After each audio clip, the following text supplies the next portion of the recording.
So let us start off with a few trending topics though. But John, I want to hit you with this first trending topic.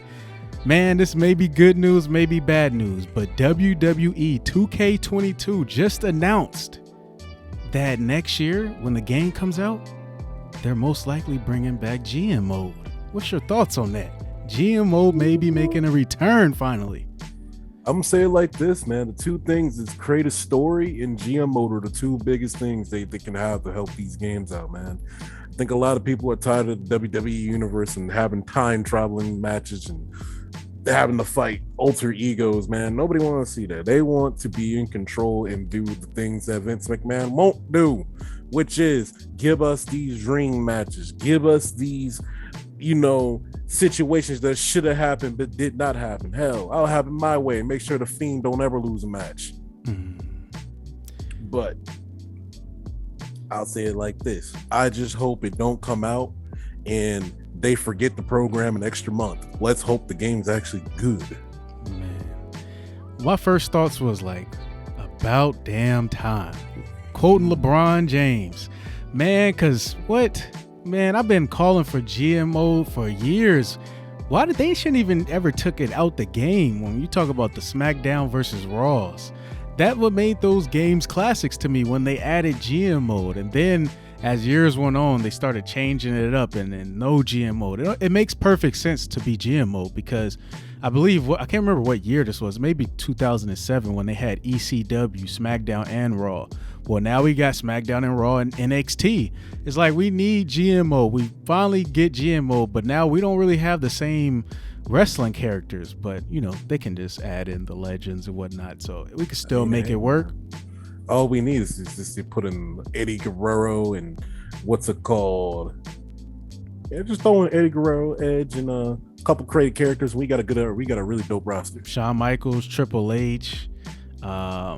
But see, now they got to make Batista a legend. We don't got the Fiend anymore because he's not even with the WWE. I don't know how they gonna do that. We don't got Braun Strowman. I don't know. But they still can make it happen with the WWE legends and the current roster we could still work with and put together some dope matches. Man, I've been waiting for GM mode. So hopefully they actually do right by this. WWE 2K22, putting my hopes in you. You said GM mode, so I expect to see it next year, especially because y'all been pushing back the release date. So y'all gonna push it back, bring GM mode, and then everything's all good. But let us move on to one of the biggest topics, man. Come on. What is your thoughts on AEW? They just signed Adam freaking Cole. They got Daniel Bryan. They already signed CM Punk. Is AEW possibly about to take over the wrestling world? It's going to end up like the next WCW. You got all this talent. You better use it right. And judging by the last pay-per-view, they are utilizing them, but we got to see what happens.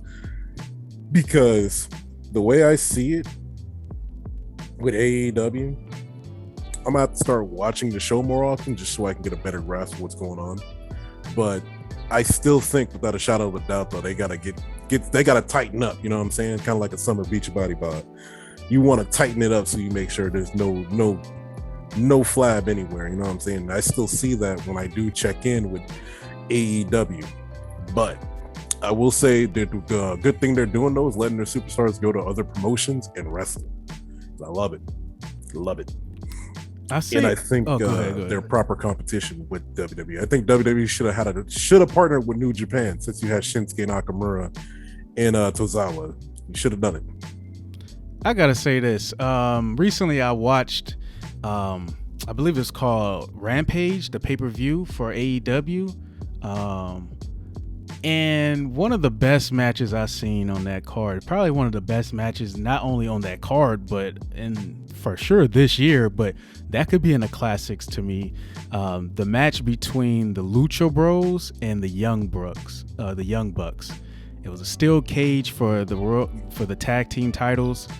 Hey man, if y'all haven't seen that match, check out that match. If you're an upcoming wrestler, study that match. They took over, man. When I'm looking at that match, I'm like, just seeing some stuff that AEW's doing, from the signings of CM Punk, Adam Cole, Daniel Bryan.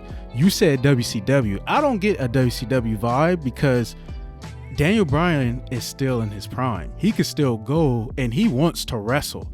Like, that's the reason why. That's the only reason why he said that he's in AEW. Not because WWE treated him bad. He said they treated him amazing and offered him an amazing deal. But he just says he feels that Vince was just a little too overprotective of him because he wants to wrestle. And AEW, they still bleeding over there. They ain't PG over AEW. They cussing in the promos. AEW, they getting busted open. I'm like, Daniel Bryan wants some of that type of like wrestling back how WWE used to be back in the Attitude Era.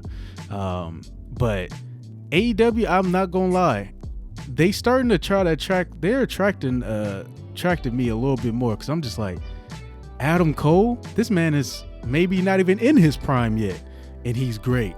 So they're not just signing old wrestlers. They're signing good talent right now, and so we're gonna see what they can do with it, though. Yeah. If Adam Cole becomes all elite, is it confirmed he's all elite right now? Oh no, yeah, he's all elite. He's all elite. Yeah. He's confirmed. He's not only he appeared on the recent pay-per-view, but he just appeared on AEW Dynamite yesterday. So he's there, and Daniel Bryan. That's good. And that's the case, then yeah, man, I'm gonna watch it because I am a big Adam Cole fan. I really do like that dude, man. So good stuff. I think if anything, WWE has to have not have such a strong reliance on Roman Reigns and Seth Rollins. It's time to build up somebody else.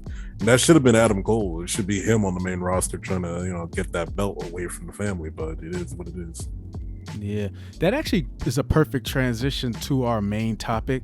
What is some of the things WWE should change? Like, because you got AEW, you got all these different promotions, but AEW is starting to seem like they're real competition now. So the question is, what are some changes WWE needs to make to, continue to be that top wrestling promotion? What would you say is some changes they need to make? Please, for the love of God, stop burying talent. Stop it. Man. You have one of the greatest wrestlers on the planet, and his name is Ricochet, and yet I see him still screwing around. You have Jeff Hardy still as Twilight. You still gotta utilize him properly. It's like you have all these resources and you're not utilizing it, but you got to start using people properly. And I think they're doing a good job with Bobby Lashley and Roman Reigns. I feel like the Hurt Business should have been a thing they shouldn't have broken up, and they should have kept them together. And I feel like if you're gonna bring anybody up from NXT, or you're gonna use somebody from NXT, you got to use them right. You got to treat them as well as you protected. You got to protect them like you would protect somebody like a Triple H or a Shawn Michaels, man. Because it's like, there's no point in having a third string show or secondary show, having people watch it and then come to watch the main show only for them to get, blinked out of existence. You know what I'm saying? Mm-hmm. Man, it's funny. I got notes because when we came up with this topic, I was like, man, there's so many things I want WWE to change, but I'm gonna start it off with this one. Because I've been watching a lot of documentaries lately, and I've been studying the game. I told y'all guys I'm starting wrestling training, so I'm studying the game myself. And one thing I loved about the Attitude Era, one thing I loved about back in the day, and I'm gonna bring up this guy because this is one of the greatest, to me, the greatest superstar of all time, is Shawn Michaels. Shawn Michaels, during his era, he wasn't loved backstage. He was not loved by the wrestlers. He wasn't loved. He was actually hated, probably, if anything, because of how he acted. But this is my point of bringing Shawn Michaels up. I feel like the WWE, they need someone that's going to stir the pot like Shawn Michaels. They need a talent that is not just going to care about being loved by the locker room, because I feel like everything has become too friendly. I feel like it's like, not only is it friendly on TV, watching it because it's PG now, it seems like the locker room is a lot more friendly now, and it's not like they're trying to be better than each other, almost, to me. Like Shawn Michaels' Attitude Era, they look like they all wanted to be the best, and they all wanted to be better than one another. And Shawn Michaels is the epitome of that to me. Like, Shawn Michaels could be one of the reasons why the Attitude Era even came to exist, along with Stone Cold, along with NWO. DX. But I bring up Shawn Michaels because he stirred the pot. He wanted to be the best. And though though he had problems with Bret Hart, some things probably shouldn't have happened with the Montreal screw job, whatever the case may be. About Mark Henry. He almost got Mark Henry out of WWE completely. Yeah, so even with other stuff like that, one thing we can say for sure, Shawn Michaels made the product of us watching that much greater because he wanted to be the best. And when you want to be the best, the people around you, you give that same energy to them. I don't feel like they got somebody. I feel like WWE needs someone that's going to stir the pot a lot more. Like Roman Reigns is the guy right now, but I feel like Roman Reigns is loved by the locker room, which is dope, which is cool. That's what you should aspire to be. But I just feel like they need someone that's going to stir the pot, though. I feel like they need someone that's going to be like, forget all that. I don't care if y'all don't want me to do this or do that. I'm not just going to read off the script or whatever the lines. Like someone that's just going to be like, I'm going to do what I'm going to do to entertain the fans. And I just feel like that's going to bring a different aura with someone that will stir the pot a lot more. What's your thoughts on that? I think you're right, but the issue is like, WWE is shown around the world, and on top of that, they got sponsors that's literally pumping money into the WWE. And I feel like the biggest issue with that is like, we can't have our cake and eat it type situation, man. So, it's kind of rough. I feel like I wish we can go back in time where, things were less political and you could just get away with saying whatever you wanted, doing wild stuff all the time, because you gave a more like pure experience, because people will either speak their mind or just do stuff that they find funny that's gonna make it more relatable and likable. Because let's look at Stone Cold's character. Stone Cold was an asshole if you really look at it. And he didn't care about your feelings. I guarantee you, if you gave him an inch, he'll take a mile. He'll hurt your feelings and say all types of wild stuff. Because I was looking at Bret Hart's career. He was the one that pointed out when Bret was all like, I don't want to wrestle in America no more.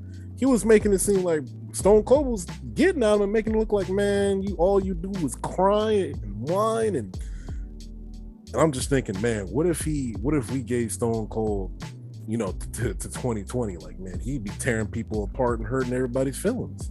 But the great thing about Stone Cold, but see, no, I disagree. That may be a great character in this time, because think about it. The world right now is so sensitive. The world completely is too sensitive right now. You can't say anything without offending somebody. Imagine you had a character out there that said, forget all of that. Like, forgive me for bringing this up to people, but I gotta bring it up. There's gonna be a lot of real. Donald Trump. Why was Donald Trump so loved by most people, even though, like, one reason people say they love Donald Trump is because he didn't seem like he sugarcoated anything. Like, he didn't seem like the regular presidents that kind of just told you what you needed to hear. He seemed like Donald Trump would actually tell you what he believed, even though, like, of course, that stirred the pot. Of course, like, he said stuff that a lot of us ain't going to agree with, but it also made people laugh. It also made people be like, dang, he actually saying what he feels, and that's the president. Most presidents can't do that.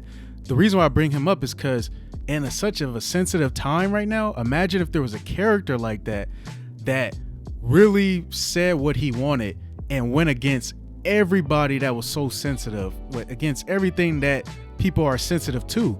It may attract us more to that character and be like, dang, I wish I could say what he said. And he's speaking for these people that want to say what he's saying right now. I feel like a character like that could be embraced, even though he'd probably be hated. He'd probably be loved and hated at the same time. But you need a character like that. That's my point. Because I'm like, everything is too, especially in the WWE. And I've been watching AEW compared to WWE, and I'm just like, WWE got so many just basic characters right now. Outside of maybe Roman, Edge, the legends, Randy Orton, and maybe Seth Rollins, like, every other character is pretty basic. And, I like Bobby Lashley though, so I'm gonna shout out him, but every other character is too basic for me right now. Bobby Lashley feels like he's like the Triple H template, pretty much. That's the way I feel about him. It's like, pretty much, I'm an elite. He's like, his character turned into it pretty much went from meathead to I'm an elite meathead. That's what he's turned into. But that's my problem with the WWE. That gives me another point. everything that WWE's doing now, ever since the Attitude Era, to me has been trying to make superstars like the Attitude Era.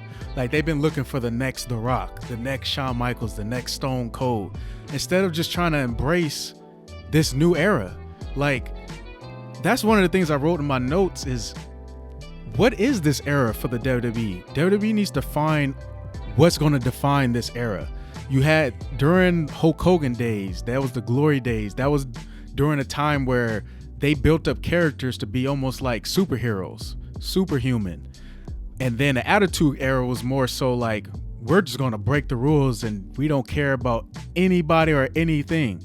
And then you had the John Cena era, basically, where you, with Kurt Angle, Eddie Guerrero, you kind of had like, I forgot what they called that era, but basically it was just the ruthless aggression era. We don't know what this era is called right now. They need to find what this era is going to be and kind of mold this era based around that and mold the characters based around that. Because right now, we don't even know what this era is. Like every era has been called something, was based around something. It's like, what is this era about? They haven't found that yet. Yeah, because right now we are in PG Part 2. So. And that's a terrible era right now. If the era is called PG, I don't want to watch it like that. It's like, come on. We went from Attitude, Ruthless Aggression, and now we're in a PG. It's like, we already went through PG enough. We got to find something that's going to make us watch it. Like, my last point about this is WWE needs to actually recognize AEW as real competition, because I've been seeing that people been like, from the WWE is like, you know, they're doing their thing, AEW's doing their thing, but they don't really recognize them as competition. I'm like, yeah, it's about time that they start recognizing AEW as real competition, because like that's where you actually have, when there's competition, that's when we get great product. When there was WCW versus WWE, that was during almost, probably people could say, the best era of wrestling, because there was real competition. A business could be put out basically, if depending on the ratings. And so it's like they got to recognize like this is real competition, and if they don't recognize that, years down the line, if AEW keeps being looked at as being that promotion that people want to sign with, WWE is going to start shrinking back a little bit. Even though they're at the top now, they got to start thinking about that.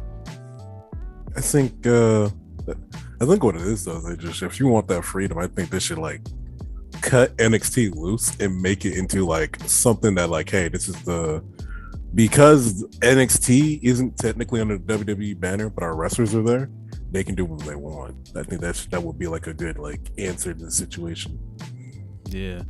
And I'm gonna play this this audio clip of Mick Foley talking about this, and I just want to get your thoughts on that. He's basically saying WWE is no longer the place where the talent aspire to be at. So I'm gonna play this clip for you real quick. Mick Foley, I'd like to title this video WWE, We've Got a Problem, because I think you do. And that problem is that WWE is no longer the place for talent to aspire to. Part of it is because AEW is doing a great job of attracting great talent, proven talent, building other talent, creating storylines, but part of it is a problem of your own making. I think younger talent sees the way that developmental characters are cut or left by the wayside, or in the case of Karrion Kross, greatly watered down and even made a joke of when they debut on the main roster. If it's not broke, don't fix it. If I was an aspiring talent now, big league talent with a major decision to make, I'm not sure that I would trust WWE Creative to do the right thing with my career. You guys did wonders with me back in the day. That was a different time, different place. Legend Mick Foley.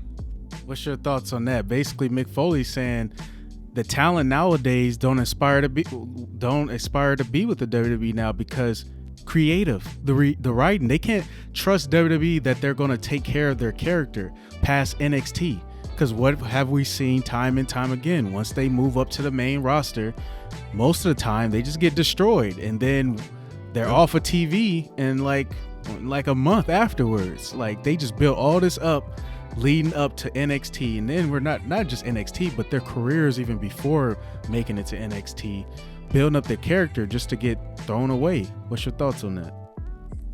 I agree with the NXT settlement, man. Because I look at